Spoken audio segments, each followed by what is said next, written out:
Hello student, स्वागत है आपका हमारे एएस कोचिंग सेंटर में। नोट्स से हम 100 क्वेश्चन हमेशा कंप्लीट करते थे, बट आज 200 क्वेश्चन है। 100 क्वेश्चन जो आपको मैंने पहले वीडियो में करा चुका है। बाय लक मैंने जिसे पीडीएफ रेडी करने के लिए कहा था, उन्होंने बैक वाले भी 100 क्वेश्चन ऐड अप कर दिए हैं। तो अगर मेरे 1000 क्वेश्चन कंप्लीट हो जाते हैं तो 1000 क्वेश्चन का यूट्यूब पे पहली बार होम साइंस सब्जेक्ट से एक ही वीडियो लाया जाएगा। वीडियो आपको अच्छी लगे तो लाइक शेयर एंड सब्सक्राइब ज़रूर कीजिएगा, क्योंकि आपका एक लाइक, एक शेयर, एक सब्सक्राइब मुझे मोटिवेट करता है। तो मुझे मोटिवेट करते रहिए ताकि मैं आपके लिए ऐसे ही वीडियो लाती रहूं। तो आते हैं हम अपने पहले क्वेश्चन पे। और वीडियो आपको कैसी लगी कमेंट बॉक्स में बताना नहीं भूलिएगा, क्योंकि मुझे बहुत ही अच्छे लगता है आप सबके कमेंट्स पढ़ना।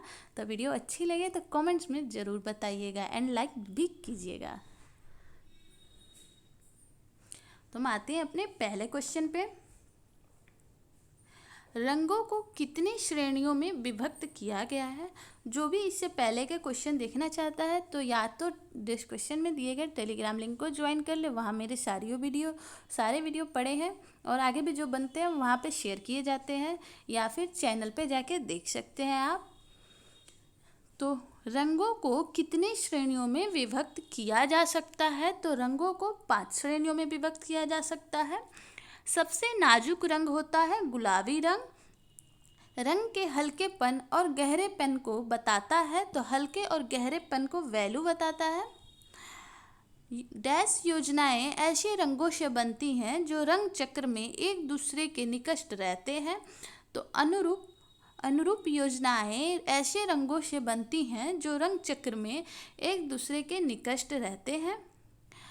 ऐसी सतह जो सभी रंग या प्रकाश किरणों को अवशोषित कर लेती है वह डैश दिखाई देता है, तो वो है काला रंग। काला रंग सबसे महंगा रंग भी होता है। रंगों की तीव्रता को बताता है, तो क्रोमा रंगों की तीव्रता को बताता है। रंगों के मुख्य डैश गुण होते हैं, तो रंगों के मुख्यतः 3 गुण होते हैं।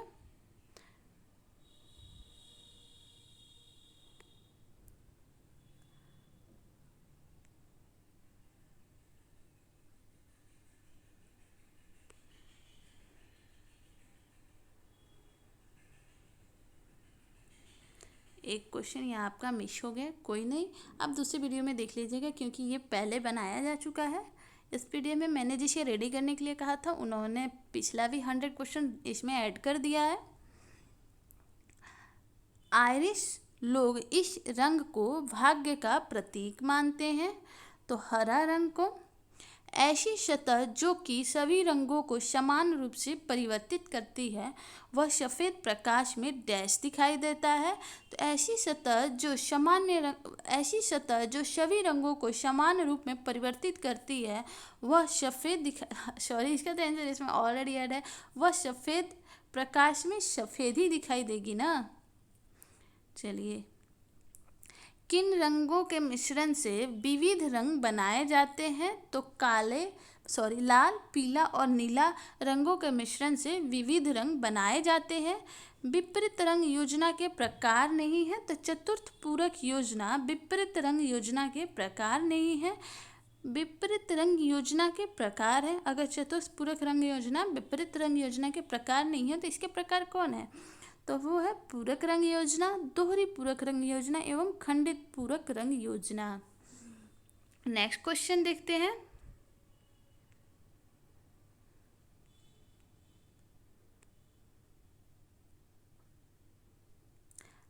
विपरीत रंग योजना के प्रकार हैं, तो पूरक, दोहरी एवं खंडित पूरक रंग योजना। प्रकाश के सबसे छोटे आकार के लहर से कौन सा रंग बनता है? तो बैंगनी बनता है।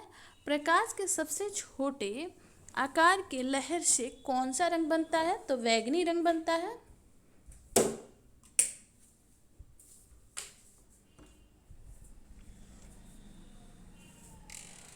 और डैश प्रणाली में रंग योजना को उनके 3 आयाम डैश प्रणाली में रंग को उनके 3 आयाम के रूप में वर्णित किया जाता है। तो मुनसेल रंग प्रणाली में रंग को उनके 3 आयाम के रूप में वर्णित किया जाता है।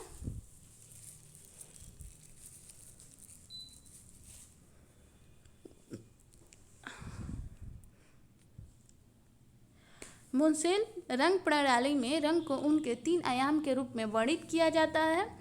यह एक सौम्य रंग होता है, तो ग्रे रंग को सौम्य रंग भी बोलते हैं। रंगों के नाम को दर्शाता है, तो ह्यू रंगों के नाम को दर्शाता है। किसी भी रंग को सफ़ेद पृष्ठभूमि में देखने पे वे डैश दिखाई देते हैं। तो किसी भी रंग को सफ़ेद पृष्ठभूमि पे देखने पे वे गहरे दिखाई देते हैं। यहाँ हम देख सकते हैं उसका आंसर।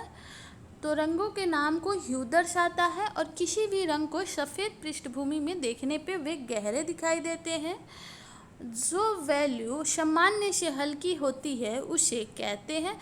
तो जो वैल्यू सामान्य से हल्की होती है उसे टिंट कहते हैं। भौतिक शास्त्रियों के अनुसार प्राथमिक रंग होते हैं। तो भौतिक शास्त्रियों के अनुसार प्राथमिक रंग लाल, हरा एवं बैंगनी को बोलते हैं। संपूरक रंग डैश और डैश में संतुलन स्थापित करता है। तो संपूरक रंग गर्मपन और ठंडपन में संतुलन स्थापित करता है। नेक्स्ट देखते हैं, पिगमेंट रंग सिद्धांत में मूल रंग है। तो पिगमेंट रंग सिद्धांत में मूल रंग है लाल, पीला और नीला। डैश रंग आगे बढ़ने वाले होते हैं। तो गर्म रंग जो होते हैं वो आगे बढ़ने वाले होते हैं। पूरक रंग योजना कितने प्रकार की होती है? तो पूरक रंग योजना 4 प्रकार की होती है। पूरक रंग योजना 4 प्रकार की होती है। प्रकाश की सबसे लंबी लहर से कौन सा रंग बनता है? तो प्रकाश की सबसे लंबी लहर से लाल रंग बनता है। लाल रंग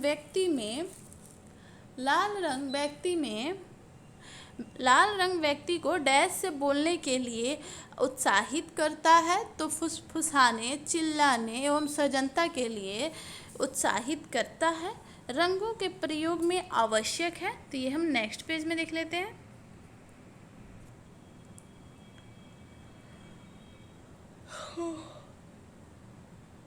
रंगों के प्रयोग में आवश्यक है। तो लक्ष्य रंगों के प्रयोग में आवश्यक होता है। राजसी रंग माना जाता है। तो बैंगनी कलर को राजसी रंग माना जाता है। तो कितने रंग मिलकर स्तरीय रंग चक्र का निर्माण करते हैं? तो 12 रंग मिलकर स्तरीय रंग चक्र का निर्माण करते हैं। अनुरूप योजनाएं 2 प्रकार की होती है।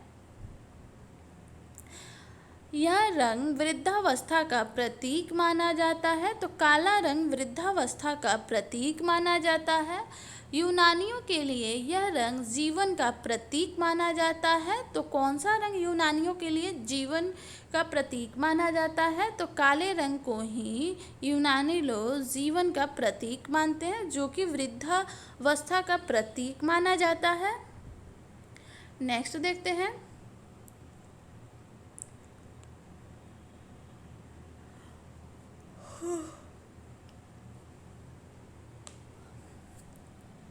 अनुरूप योजनाएं 2 प्रकार की होती हैं।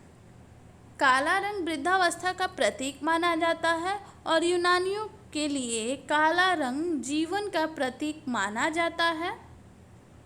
मोतीझरा रोग किस अंग से संबंधित है? तो मोतीझरा रोग छोटी आंत से संबंधित है। ज्वर में किसका चयापचय बढ़ता है? तो ज्वर में प्रोटीन का चयापचय बढ़ता है। किस रोग की तीव्र दशा में निमोनिया के रोगी का आहार ही उपयुक्त होता है? तो इन्फ्लुएंजा में निमोनिया के रोगी को जो आहार दिया जाता है वही आहार इन्फ्लुएंजा के रोगी के लिए उपयुक्त माना जाता है। नेक्स्ट है, यकृत किस विटामिन का संग्रह कक्ष होता है? तो विटामिन ए का। किस रोग की स्थिति में कार्बोहाइड्रेट की मात्रा बढ़ा देनी चाहिए? तो पीलिया रोग में कार्बोहाइड्रेट की मात्रा बढ़ा देनी चाहिए। कौन सा रोग अल्पकालिक है परंतु ज्वर बहुत तेज होता है? तो निमोनिया रोग अल्पकालिक होता है परंतु ज्वर बहुत तेज होता है। ज्वर मतलब फीवर। यह रोग मुख्यतः पीतरस वाहिका में बाधा उत्पन्न होने से होता है। बिलियरी एवं सिरोसिस, बिलियरी सिरोसिस। यह रोग पित्तरस वाहिका में बाधा उत्पन्न होने से होता है। किस रोग में सहसा पेट में दर्द होता है? तो किस रोग में होता है? किस रोग में सहसा पेट में दर्द होता है? तो थैलेसीमिया रोग में। किस रोग में संतुलित और पौष्टिक भोजन की अत्यंत आवश्यकता होती है? तो मलेरिया में। किस पौष्टिक तत्व की आवश्यकता रोगी के न्यूनतम उपापचयन की दर में बढ़ने के कारण महत्वपूर्ण होती है? तो विटामिन की पौष्टिक तत्व की आवश्यकता रोगी के न्यूनतम उपापचय की दर में बढ़ने के कारण महत्वपूर्ण होती है। ज्वर में किसका भंडार क्रमशः घटता है? ज्वर मतलब फीवर। तो ग्लाइकोजन का भंडार घटता है। इसे पोर्टल या लीनस सिरोसिस भी कहते हैं। तो डिफ्यूज हेपेटिक फाइब्रोसिस को पोर्टल या फिर लीनस सिरोसिस भी कहते हैं। नेक्स्ट क्वेश्चन देखते हैं।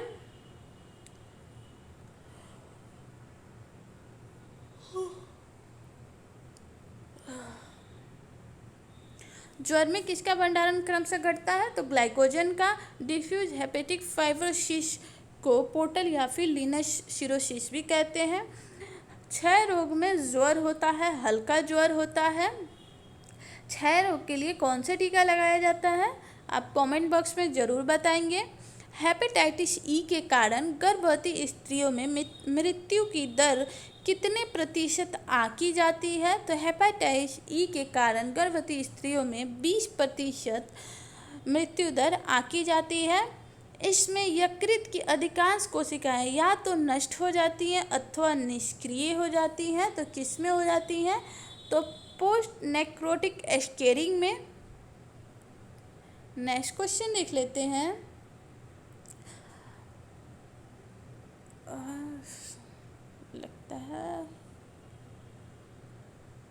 लगता है थोड़े पेजेस इधर उधर हो गए हैं, देख लेते हैं हम। 1 इंच में कितने सेंटीमीटर होते हैं? तो 1 इंच में 2.54 सेंटीमीटर होते हैं। 12 इंच में कितना फीट होता है? तो 1 फीट होता है। 3 फीट में कितने यार्ड होते हैं? 3 फीट में कितने यार्ड होते हैं? तो 1 यार्ड के बराबर। 3 फीट में कितने यार्ड होते हैं? तो 1 यार्ड के बराबर होते हैं। उनको यार्ड में मापते हैं। खेतों में मापने की इकाई में कौन कौन से आते हैं? खेतों को मापने की इकाई में कौन कौन से आते हैं? तो स्क्वायर फीट आते हैं, स्क्वायर यार्ड आते हैं या फिर स्क्वायर माइल भी आते हैं।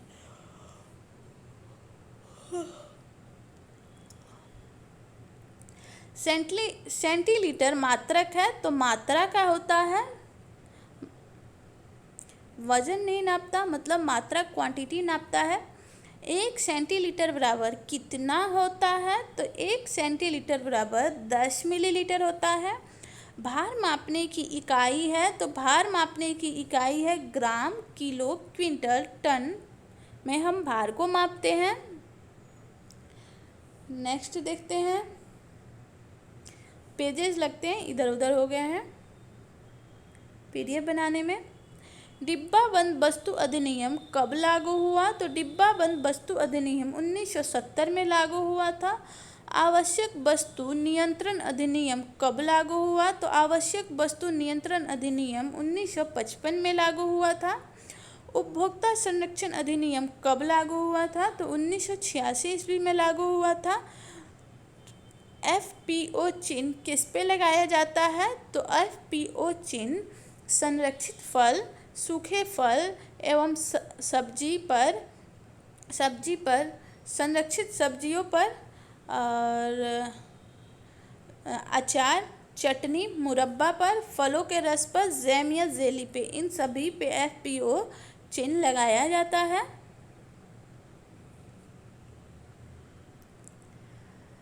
कौन सी धारा उपभोक्ता शिकायत दर्ज करने की प्रक्रिया से संबंधित है? तो धारा संख्या 12 उपभोक्ता शिकायत दर्ज करने की प्रक्रिया से संबंधित है।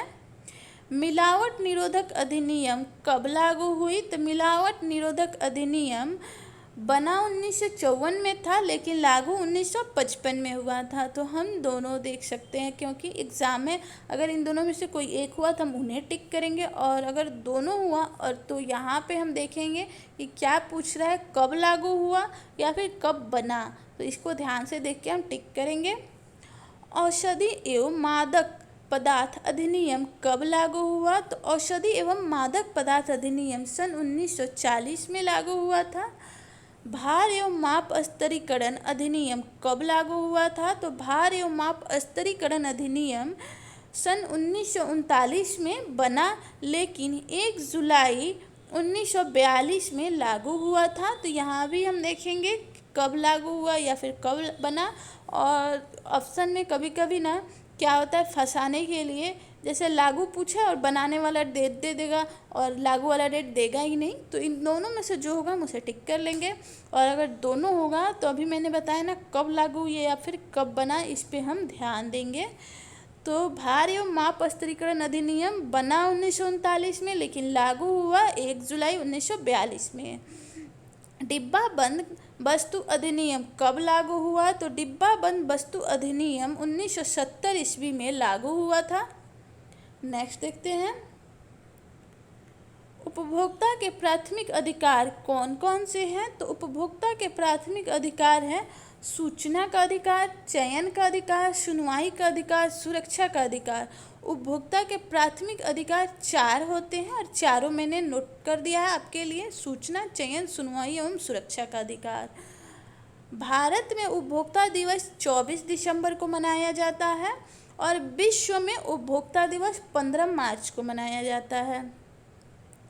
उपभोक्ता के कर्तव्य हैं, तो उपभोक्ताओं के कर्तव्य हैं कि वस्तु का उचित चुनाव करना, उपभोक्ता सक्रियता और उपभोक्ता संगठन, ये उपभोक्ता के कर्तव्य हैं।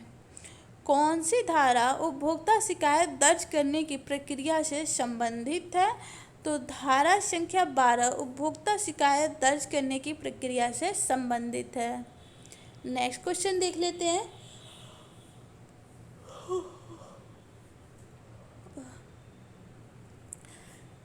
कला के आधारीय तत्वों में से एक है, तो कला के आधारीय तत्वों में से एक कौन सा है? तो वो है रेखा। कला का सिद्धांत है तो संतुलन।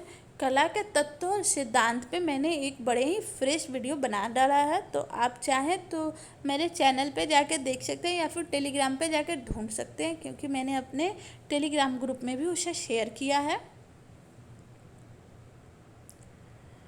गृह व्यवस्था की प्रक्रिया है, तो गृह व्यवस्था की प्रक्रिया है आयोजन। 3 चरण के होते हैं। गृह व्यवस्था की प्रक्रिया 3 चरण में होते हैं, आयोजन, नियंत्रण एवं मूल्यांकन। मैंने एक क्वेश्चन के साथ सोचा जितने भी मतलब पॉइंट्स हो सकते हैं जो मैं शॉर्ट फॉर्म में आपको दे सकती हूँ इन्फॉर्मेशन, वो मैं दे दूँ। वीडियो अच्छी लगे तो लाइक शेयर एंड सब्सक्राइब ज़रूर कीजिएगा और कमेंट्स भी। बाजार का अर्थ क्या है?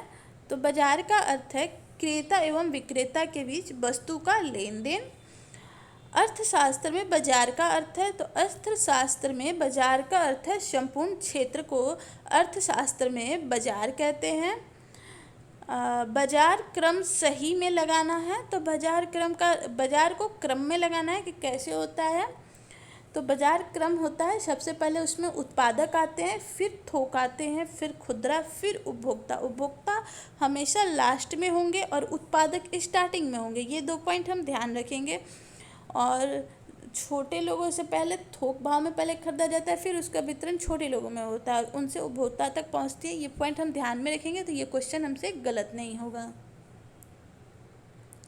नेक्स्ट देखते हैं, समाज की बुनियादी इकाई है, तो समाज की बुनियादी इकाई परिवार होती है। परिवार एक सामाजिक संस्था है। सजावटी डिजाइन का अस्तित्व डैश डिजाइन से होता है, तो सजावटी डिजाइन का अस्तित्व रचनात्मक डिजाइन से होता है। सजावटी डिजाइन का अस्तित्व रचनात्मक डिजाइन से होता है। उतार चढ़ाव का क्रम उत्पन्न करते हैं, तो उतार चढ़ाव का क्रम लय उत्पन्न करते हैं। कला के आधारीय तत्वों में से एक है, तो कला के आधारीय तत्वों में से एक है वो है रेखा। कला का सिद्धांत है, तो कला का सिद्धांत संतुलन को बोलते हैं। गृह व्यवस्था की प्रक्रिया है, तो इसका तो हमने अभी देखा आयोजन। गृह व्यवस्था के 3 चरण होते हैं, आयोजन, नियंत्रण एवं मूल्यांकन, ये सारे प्रक्रियाएं हैं। नेक्स्ट देखते हैं, जिस पर कोई धनराशि नहीं लिखी होती वह चेक क्या कहलाता है, तो कोरा चेक कहलाता है। पुष्प सज्जा में कितने प्रकार के फूलों का प्रयोग किया जाता है, तो पुष्प सज्जा में 3 से 5 प्रकार के फूलों का प्रयोग किया जाता है। परिवार का आरंभिक चरण है, तो परिवार का आरंभिक चरण स्थापत्य काल है। स्थापत्य काल को परिवार का आरंभिक चरण कहते हैं। भविष्य के खर्च का ब्यौरा देना कहलाता है, तो बजट कहलाता है। समाज की बुनियादी इकाई है, तो समाज की बुनियादी इकाई परिवार है। परिवार एक संस्था है, तो परिवार एक सामाजिक संस्था है। मांसपेशीय थकान का मात्रक यंत्र है, तो मांसपेशीय थकान को किससे मापते हैं, तो अर्गोमीटर से मापते हैं। शरीर के घुमान का चित्रण किया जाता है, तो शरीर के घुमान का चित्रण मेमो मोशन में किया जाता है। बालक को पहला ढालने वाला होता है, ढालने वाला मतलब मोल्डर होता है, तो समाज होता है। बालक का समाजीकरण कहाँ से प्रारंभ होता है, तो घर से प्रारंभ होता है। बजट का प्रमुख है, तो बजट किस पे प्रमुखता बनाया जाता है, ये यहाँ पे पूछा रहा है, तो भोजन, शिक्षा एवं घर पे बनाया जाता है। बजट का प्रमुख मद कभी भी फैशन नहीं हो सकता है। नेक्स्ट देखते हैं, लेखक की परिश्रमी को कहते हैं, तो लेखक की परिश्रमी को रॉयल्टी कहते हैं। अतिरिक्त आय है, तो बोनस को अतिरिक्त आय कहते हैं, क्योंकि ये पर मंथ सैलरी की तरह में नहीं मिलते हैं। व्यय का प्रकार नहीं है, तो आधुनिक व्यय का कभी भी प्रकार नहीं होता है। डाक खाना जारी करता है, तो डाक खाना क्या जारी करता है, तो किसान बचत पत्र और राष्ट्रीय बचत पत्र दोनों करता है। एक निश्चित अवधि बाद बीमा राशि 2 गुनी हो जाती है, तो किसमें होती है, तो द्विबंदोबस्ती बीमा योजना में। मांसपेशीय थकान का मापक यंत्र है, तो अर्गोमीटर को मांसपेशीय थकान के मापक यंत्र कहते हैं। शरीर के घुमान का चित्रण किया जाता है, तो शरीर के घुमान का चित्रण मेमो मोशन में किया जाता है। नेक्स्ट देखते हैं, रासायनिक सिद्धांत के अनुसार प्राथमिक रंग है, तो कौन कौन से हैं, तो लाल, पीला एवं नीला। रंग चक्र में से एक दूसरे के निकट रंग लिए जाते हैं और इन सभी में कोई एक रंग समान रूप से होता है, तो वो है समीपवर्तीय रंग योजना।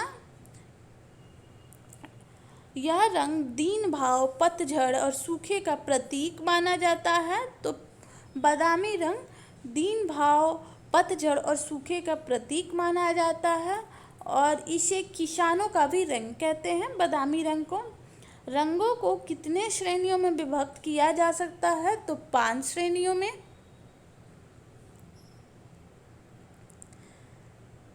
ऐसी सतह जो सभी रंग या प्रकाश किरणों को अवशोषित कर लेती है वह काला दिखाई देती है। रंगों की तीव्रता को बताता है, तो क्रोमा रंगों की तीव्रता को बताता है। रंग के 3 मुख्यतः गुण होते हैं। जो वैल्यू सामान्य से गहरे रंग की होती है उसे शेड कहते हैं। मध्य युग में इसे किसानों का रंग समझा जाता था, बादामी, अभी मैंने बताया आप सबको। कौन सी क्रिया को प्रदर्शित करता है, अक्सर एग्ज़ाम में हमारे सामने कुछ फिगर बना देते हैं और फिगर बना के हमसे बोलते हैं कि ये कौन सा क्रिया को प्रदर्शित कर रहा है, या फिर ये कौन से क्रिया को प्रदर्शित कर रहा है, या फिर ये कौन से क्रिया को प्रदर्शित कर रहा है। तो मैंने पहले इशारे के मतलब लिख दिए हैं। तो क्रिया को कौन सा प्रदर्शित करता है, तो जो जीरो, आप इसे जीरो बोले, वृत्त बोले, या फिर अंडा बोले, जो आपकी मर्जी। तो ये क्रिया को प्रदर्शित करता है।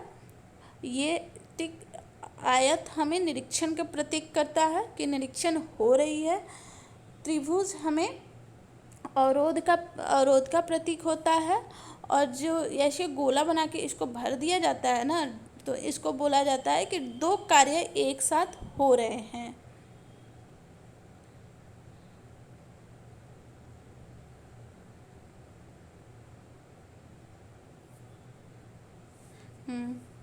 तो दो कार्य एक साथ हो रहे हैं। नेक्स्ट है, समय व्यवस्थापन को किन दो वर्गों में बांटा गया है। तो समय व्यवस्थापन को तो पहले दो वर्गों में बांटा गया है, ठीक है। और वो कौन से हैं, तो एक है यंत्र और दूसरा है समय निर्धारक तत्व। समय व्यवस्थापन के यंत्र कौन से हैं, मैंने अभी बताया समय व्यवस्थापन को दो भागों में बांटा गया है, तो यंत्र और समय निर्धारक। तो यंत्र कौन से हैं, तो यंत्र हैं कार्यवक्र, विश्राम एवं पीक लोड। मजदूर वर्ग सर्वाधिक व्यय करता है। मजदूर वर्ग अपनी कमाई का अधिकतर हिस्सा भोजन पे व्यय करता है। एंजल के चार्ट के अनुसार गिफ्ट चेक की न्यूनतम धनराशि होती है। तो गिफ्ट चेक की न्यूनतम धनराशि 11 रुपये होती है। लेखक की परिश्रमी को कहते हैं, तो लेखक की परिश्रमी को रॉयल्टी कहते हैं। नेक्स्ट देखते हैं, समय धीरे धीरे बीतने का एहसास होता है। तो नीरस थकान में समय धीरे धीरे बीतने का एहसास होता है। थकान कितने प्रकार की होती है, तो थकान 3 प्रकार की होती है। नीरस थकान, कुंठाजन्य थकान एवं शारीरिक थकान। नीरस थकान को ही मानसिक थकान भी बोलते हैं। तो नीरस थकान, अभी हमने ऊपर देखा कि समय अगर धीरे धीरे बीत रहा है तो हम बोर महसूस होने लगता है, हमें मानसिक थकान फील होने लगता है, इसलिए नीरस और मानसिक थकान दोनों एक ही हैं। और कुंठाजन्य थकान हम देख लेते हैं, अपने लक्ष्य में बार बार असफल होने से हमें कुंठाजन्य थकान फील होता है। और शारीरिक थकान तो हम कार्य करते हैं तो हमारे बॉडी में लैक्टिक अम्ल जमने के कारण हमें शारीरिक थकान महसूस होने लगती है। 15वीं सदी की सज्जा है, तो 15वीं सदी की सज्जा सोका को कहते हैं। इसकी सजावट टेबल पे करते हैं। ये ज़्यादा बड़ा नहीं होता है, छोटा में होता है। कार्य निष्पादन आकलन में प्रयुक्त विधियां हैं। तो कार्य निष्पादन आकलन में प्रयुक्त विधियां कौन सी है, तो क्रोनोसाइकिल ग्राफ, कार्य प्रतिदर्श, पार्थवे चार्ट एवं माइक्रोमोशन। नेक्स्ट देख लें, आय और व्यय का व्यवस्थापन कहलाता है। आय और व्यय का व्यवस्थापन बजट कहलाता है।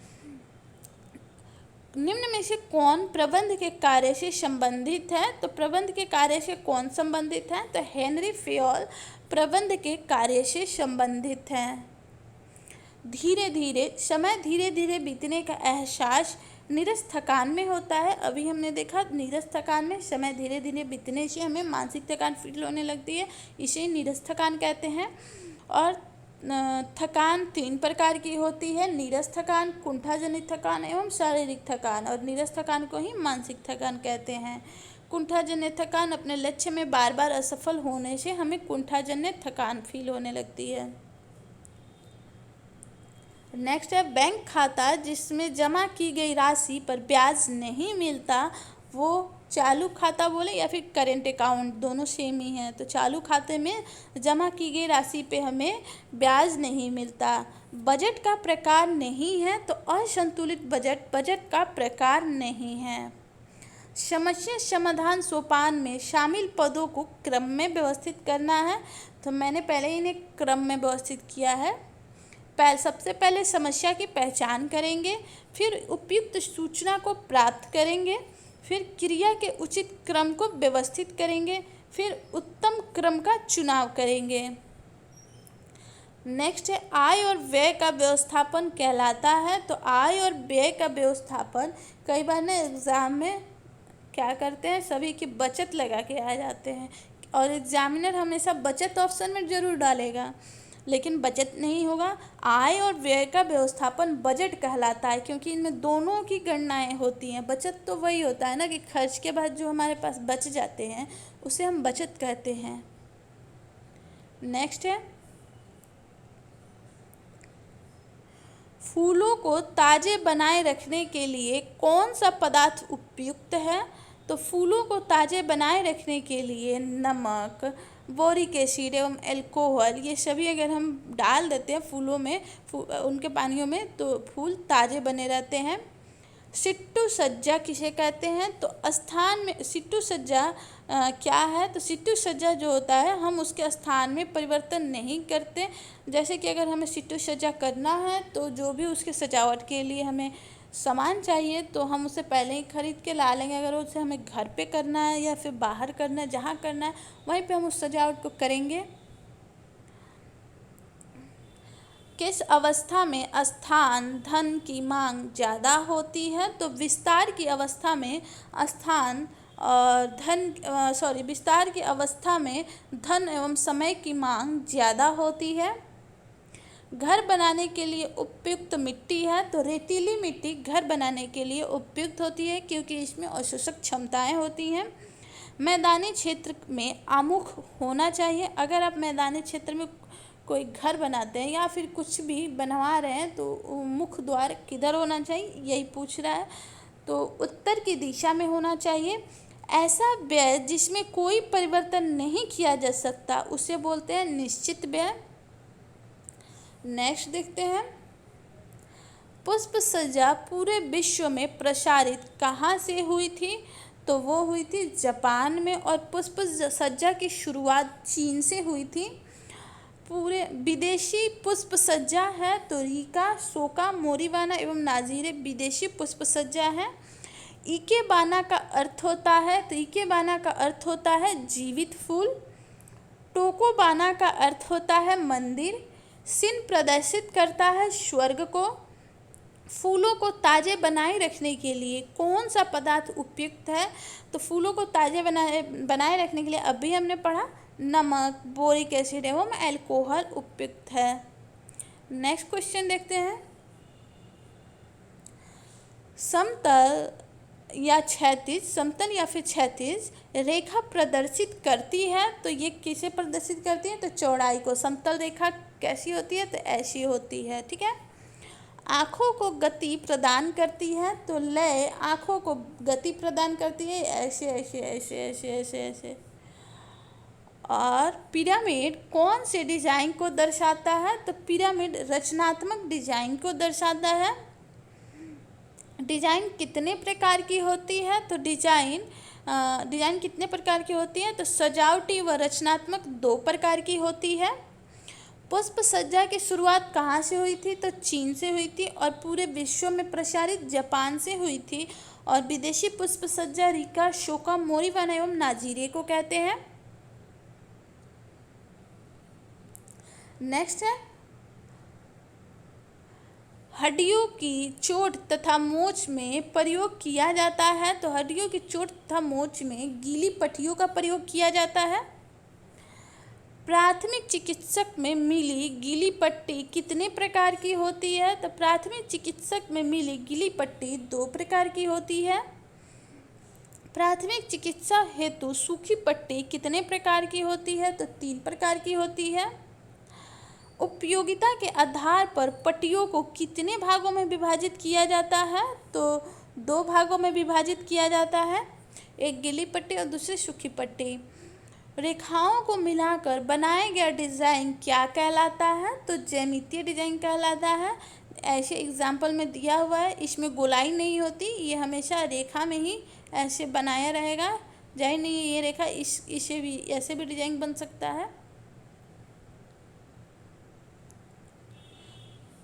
नेक्स्ट देखते हैं तिकोनी पट्टी को मुख्य रूप से कितने प्रकार से प्रयोग किया जा सकता है। तो तिकोनी पट्टी को मुख्य रूप से 3 प्रकार से प्रयोग किया जाता है। तिकोनी पट्टी होती है तो कैसी होती है? तो यह तिकोनी आकार की मार्किन होती है। मार्किन एक बहुत ही मजबूत कपड़ा होता है। गर्म पानी का सेक देने वाली पट्टी का प्रकार है, तो गर्म पानी का सेक देने वाली पट्टी का प्रकार है गीली पट्टी। हड्डियों की चोट तथा मोच में प्रयोग किया जाता है, तो हड्डियों की चोट तथा मोच में गीली पट्टियों का प्रयोग किया जाता है। प्राथमिक चिकित्सा में गीली पट्टी कितने प्रकार की होती है? तो प्राथमिक चिकित्सा में गीली पट्टी 2 प्रकार की होती है। प्राथमिक चिकित्सा हेतु सूखी पट्टी कितने प्रकार की होती है?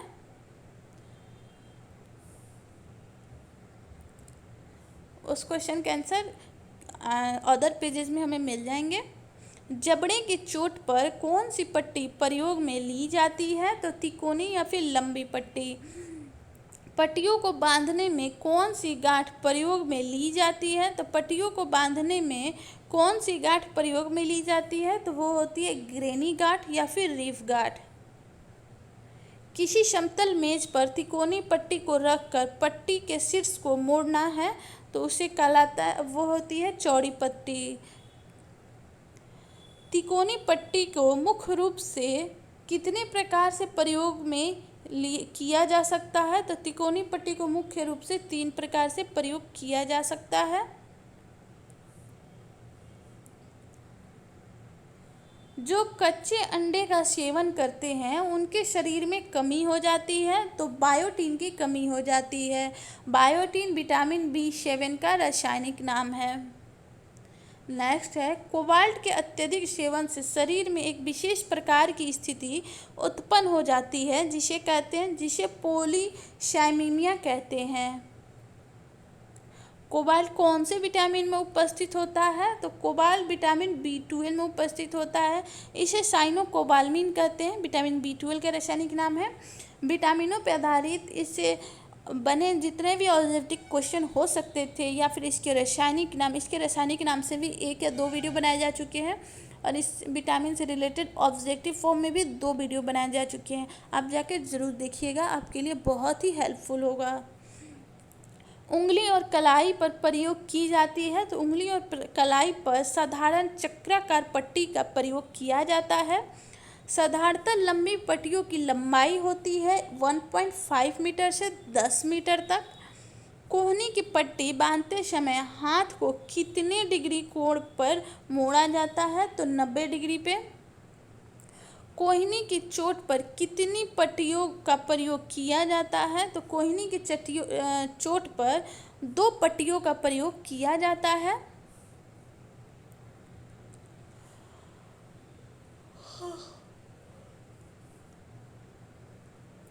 जरा सी चोट से हड्डी का टूट जाना ऑस्टियोमलेशिया में होता है, और ये ऑस्टियोमलेशिया विटामिन D की कमी से वयस्कों में होती है।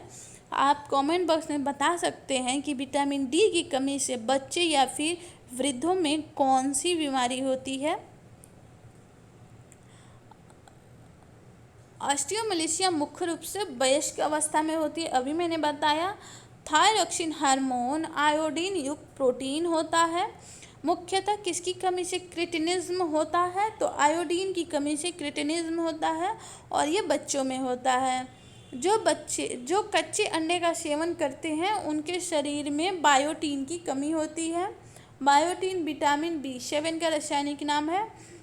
और कोबाल्ट के अधिक सेवन से शरीर में पॉलीसाइमीमिया एक विशेष प्रकार की स्थिति उत्पन्न हो जाती है जिसे पॉलीसाइमीमिया कहते हैं।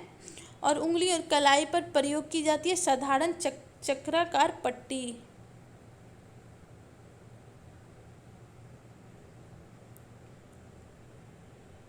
नेक्स्ट देखते हैं, खनिज लवण हमारे शरीर के कितने प्रतिशत भाग बनाते हैं? तो खनिज लवण हमारे शरीर के 4% भाग बनाते हैं।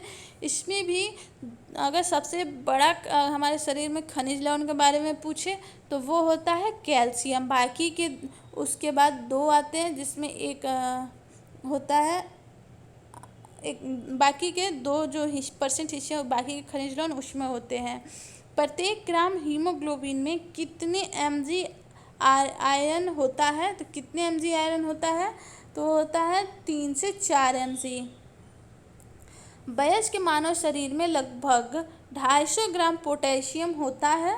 जरा सी चोट से हड्डी टूट जाना ऑस्टियोमलेशिया में होता है और ऑस्टियोमलेशिया मुख्य रूप से वयस्कों में होती है। और थायरोक्सिन हार्मोन से आयोडीन युक्त प्रोटीन होता है। नेक्स्ट देखते हैं, फल एवं सब्जियों को कीड़े से बचाने के लिए फ्लोरीन युक्त कीटनाशक का छिड़काव किया जाता है। रक्त में कैल्शियम सामान्य से कम मात्रा में होता है तो इस दशा को हाइपोकैल्सीमिया कहते हैं। नेक्स्ट है, एक औसत वयस्क के शरीर में लगभग कितने ग्राम कैल्शियम होता है? तो वो होता है 1200 ग्राम। शरीर में लोहे के प्राकृतिक विनाश को कहते हैं, तो शरीर में लोहे के प्राकृतिक विनाश को हीमोलाइसिस कहते हैं। क्लोरीन के कार्य हैं, तो क्लोरीन के कार्य हैं एसिड बेस बैलेंस में, शारीरिक वृद्धि में, पेशियों के सामान्य संकुचन में। मायोग्लोबिन के रूप में हमारे शरीर में आयरन उपस्थित होता है, तो 3 से 4%। नेक्स्ट है, प्राकृतिक रूप से पर्यावरण में होने वाले प्रदूषण का स्रोत है, तो प्राकृतिक रूप से पर्यावरण में होने वाले प्रदूषण का स्रोत है ज्वालामुखी से निकली राख। फ्लोरोसिस रोग से हो जाता है, तो जब पानी में क्लोरीन की मात्रा 1 ppm से कम या ज़्यादा हो जाता है तो फ्लोरोसिस रोग हो जाता है। पानी में क्लोरीन की मात्रा 1 ppm से ना ज़्यादा होना चाहिए ना कम होना चाहिए। फल एवं सब्जियों को कीड़ों से बचाने के लिए डैश युक्त कीटनाशक का छिड़काव किया जाता है, तो फल एवं सब्जियों को कीड़ों से बचाने के लिए फ्लोरीन युक्त कीटनाशक का प्रयोग किया जाता है। रक्त में कैल्शियम सामान्य से कम मात्रा में होता है, तो इस दशा को हाइपोकैल्सीमिया कहते हैं। नेक्स्ट देखते हैं, पर्यावरण संरक्षण अधिनियम 1986 को संसद में पारित किया गया, तो मार्च 1986 को पारित किया गया। और पर्यावरण संरक्षण अधिनियम 1986 को कब लागू किया गया? तो 19 नवंबर 1986 को। पर्यावरण शब्द की उत्पत्ति फ्रेंच शब्द के इनवर्न से हुई है। ये भी पूछ सकता है कि पर्यावरण शब्द की उत्पत्ति किससे हुई है, तो फ्रेंच शब्द से हुई है। प्राकृतिक रूप से पर्यावरण में होने वाले वायु प्रदूषण का स्रोत है ज्वालामुखी से निकली राख। और फ्लोरोसिस रोग हो जाता है पानी में 1 ppm क्लोरीन की मात्रा कम या ज़्यादा होने से। पॉलीमर 66 को नायलॉन नाम कब दिया गया? तो पॉलीमर 66 को नायलॉन नाम 1938 में दिया गया। सन 1940 में नायलॉन से संबंधित होने वाले कौन से वस्त्र बाजार में आए? तो होजरी वस्त्र बाजार में आए। नायलॉन रेशे के निर्माण में शामिल रसायन है कार्बन, हाइड्रोजन एवं ऑक्सीजन। नायलॉन का प्रकार निर्मित होने वाले तत्वों को अनुपात पर निर्भर करता है। नायलॉन का फ्लैक्स होते हैं, तो रिबन के छोटे छोटे टुकड़े होते हैं। नायलॉन के रेशे के निर्माण के लिए स्प्रिन रेट पर गाढ़े घोल को डालते हैं।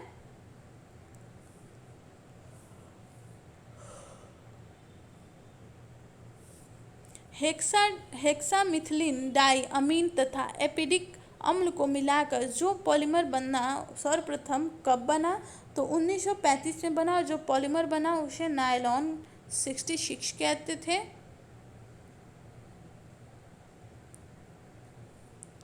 सन 1935 में बनाए गए पॉलीमर में कार्बन के कितने अणु थे? तो 6 अणु थे। पॉलीमर 66 को नायलॉन नाम कब दिया गया? तो 1938 में दिया गया। सन 1940 में नायलॉन से निर्मित होने वाले कौन से वस्त्र बाजार में आए? तो होजरी वस्त्र आए। इसे हमने तो देख ही लिया है। आई होप कि आप सबके माइंड में ये आंसर फिट हो गया होगा। नायलॉन की खोज का श्रेय किसे दिया जाता है? तो कैरोथस को दिया जाता है। नायलॉन की खोज का श्रेय रखने वाले वैज्ञानिक वेलेस एच कैथोरस थे। कौन से थे? तो वह एक रसायन शास्त्री थे। पॉलीमर नामक रसायन का आविष्कार कब हुआ? तो सन 1929 में हुआ। पॉलीमराइजेशन का अर्थ है तो अणुओं का श्रृंखलाबद्ध एकत्रीकरण। हेक्सामिथिलीन डाइअमीन तथा एडिपिक अम्ल को मिलाकर जो पॉलीमर बना सर्वप्रथम कब बना? तो 1935 में बना था। बुद्धि लब्धि आईक्यू शब्द का उपयोग सर्वप्रथम किसने किया था? तो टर्मन ने किया था। बुद्धि परीक्षणों का जन्मदाता किसे कहा जाता है? तो वीने को। पुरुष स्त्रियों की अपेक्षा ज़्यादा बुद्धिमान होते हैं, यह कथन है लैंगिक पूर्वाग्रह को प्रदर्शित करता है। यह कथन। अमूर्त बुद्धि किसी व्यक्ति की मदद करता है, समस्या सुलझाने में मदद करता है अमूर्त बुद्धि। सुगम जीवन रेशा नायलॉन को कहते हैं। धो और पहनों के श्रेष्ठ गुण से किस रेशे को विभूषित किया गया है? तो उसे ताप सुमन्य रेशा नायलॉन को विभूषित किया गया है। कभी कभी ऑप्शन में नायलॉन या फिर ताप सुनम्य रेशा भी करके दे देता है। व्यवहारिक बुद्धि को कहा जाता है, तो व्यवहारिक बुद्धि को मूर्त बुद्धि कहा जाता है। व्यक्तित्व जन्मजात एवं अर्जित प्रवृत्तियों का योग है, यह कथन है। तो व्यक्तित्व जन्मजात एवं अर्जित प्रवृत्तियों का योग वैलेंटाइन ने कहा था। सूक्ष्म समस्याओं को चिंतन मनन द्वारा हल करने का कार्य किस बुद्धि का है? तो अमूर्त बुद्धि का है। बुद्धि लब्धि आईक्यू शब्द का उपयोग सर्वप्रथम किसने किया था? तो टर्मन ने किया था। बुद्धि परीक्षणों का जन्मदाता किसे कहा जाता है? तो वीने को कहा जाता है।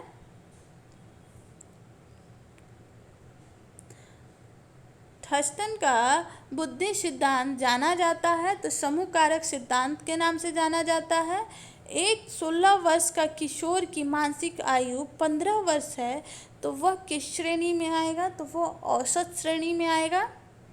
थॉर्नडाइक के अनुसार बुद्धि के 3 प्रकार हैं, तो कौन कौन से हैं? तो अमूर्त, यांत्रिक एवं सामाजिक। किसी कार्य की विशिष्ट क्षमता को कहते हैं, तो किसी कार्य की विशिष्ट क्षमता को अभियोग्यता कहते हैं। व्यवहारिक बुद्धि को कहा जाता है तो मूर्त बुद्धि। व्यक्तित्व जन्मजात एवं अर्जित प्रवृत्तियों का योग है, यह कथन वैलेंटाइन का है।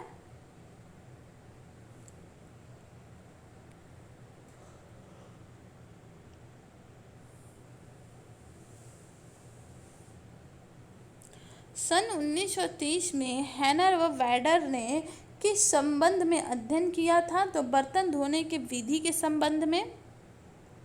पालक व चुकंदर को बनाने में बाएं हाथ का भी उपयोग करने पर किसने अध्ययन किया था? तो ग्रास एवं एल्बर्ट ने। सन 1951 में किसने प्रेस करने के तख्ते और कुर्सी के बैठक की आरामदायक ऊंचाई के संबंध में अध्ययन किया था? तो म्यूज ने किया था। नेल्सन ने कार्य की दिशा पर ध्यान केंद्रित किया। वह खंगालने हेतु उथले और गहरे सिंक के उपयोग पर तुलनात्मक अध्ययन किया। यह विधि किस पर आधारित है? तो यह विधि माइक्रोमोशन अध्ययन पर आधारित है। एक प्याला, एक तस्तरी, एक गिलास धोने के चक्र का विश्लेषण किसके द्वारा किया जाता है? तो श्रीमती गोबल के द्वारा किया जाता है। सन 1930 ईस्वी में हैनर व वैडर ने किस संबंध में अध्ययन किया था? तो बर्तन धोने की विधि पे अध्ययन किया था। पालक व चुकंदर को बनाने में बाएं हाथ का भी उपयोग करने पर किसने अध्ययन किया था? तो ग्रास एवं एबर्ट ने किया था। और ये तो हमने देख लिया कि सन 1951 में किसने प्रेस करने के तख्ते और कुर्सी के बैठक की आरामदायक ऊंचाई के संबंध में अध्ययन किया था? तो वो म्यूज महोदय ने किया था। नेक्स्ट देखते हैं, किसने कार्य की दिशा पर ध्यान केंद्रित किया? वह खंगालने हेतु उथले और गहरे सिंक के उपयोग पर तुलनात्मक अध्ययन किया। तो नेल्सन ने। जीन लीडमैन ने सन 1947 में ग्रामीण घरों में भोज्य पदार्थ के संग्रह पर अध्ययन किया। इस क्रियाविधि किसके चार्ट द्वारा की गई? तो इसकी क्रियाविधि किसके चार्ट द्वारा की गई? तो प्रोसेस चार्ट द्वारा। वस्त्र सुखाने की क्रिया में वस्त्रों की देखरेख की 4 विधियों में लगने वाली शक्ति और समय मूल्य का अध्ययन किस सन में और किसने किया था? तो फ्रेजियर ने सन 1953 में किया था।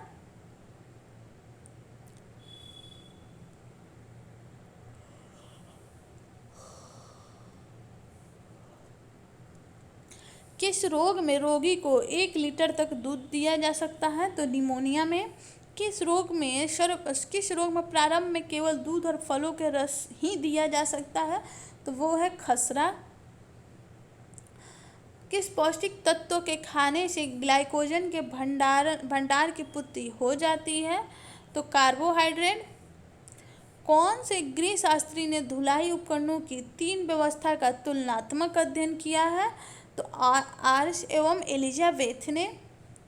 लीर कैंप ने 1947 में किस विषय पर अध्ययन किया है? तो सुबह के नाश्ता तैयार करने पे। नेक्स्ट है, किस रोग में विटामिन ए का चयापचय विपरीत रूप से प्रभावित होता है? तो वो है क्षय रोग में। किस रोग में रोगी को 1 लीटर तक दूध दिया जा सकता है? हमने अभी देखा निमोनिया में। ये पेज लगता है रिपीट हो गया है, फिर भी देख लेते हैं। क्वेश्चन बार बार देखने से क्या होता है ना कि आंसर माइंड में फिट हो जाता है। किस रोग में प्रारंभ में केवल दूध और फलों का रस ही दिया जा सकता है? तो वो है खसरा। किस पौष्टिक तत्व के खाने से ग्लाइकोजन के भंडारण की पूर्ति हो जाती है? तो वो है कार्बोहाइड्रेट। कौन से गृह शास्त्री ने धुलाई उपकरणों के 3 व्यवस्था का तुलनात्मक अध्ययन किया है? तो आर्स एवं एलिजाबेथ ने। किस पोषक तत्व की कमी से वसीय यकृत तथा परिगलन को बढ़ावा मिलता है? तो वो है प्रोटीन। यकृत का रंग होता है तो चॉकलेटी भूरा लाल। किस रोग में विटामिन ए का चयापचय विपरीत रूप से प्रभावित होता है? तो वो है क्षय रोग में। किस रोग में रोगी को 1 लीटर तक दूध दिया जा सकता है? तो वो है निमोनिया में।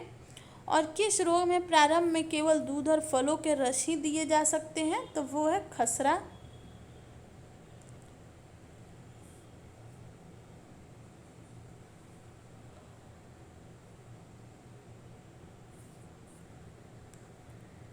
ये आज के हमारे लास्ट क्वेश्चन है।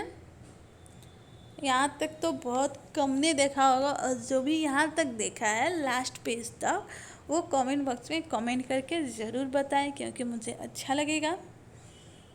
पैंक्रियाज के रोगों में कितने शोध होते हैं? तो वो होते हैं 2। ऐसे वीडियो बनाने के लिए ना बहुत मेहनत करनी पड़ती है, तो जब आप कमेंट्स करते हैं तो हमें अच्छा लगता है मेहनत सफल हो गई। यकृत में विटामिन संग्रहित किए जाते हैं, तो सत्य है। किस रोग से ग्रसित रोगी का आहार रोग की तीव्रता से निर्भर करता है? तो वो है चेचक।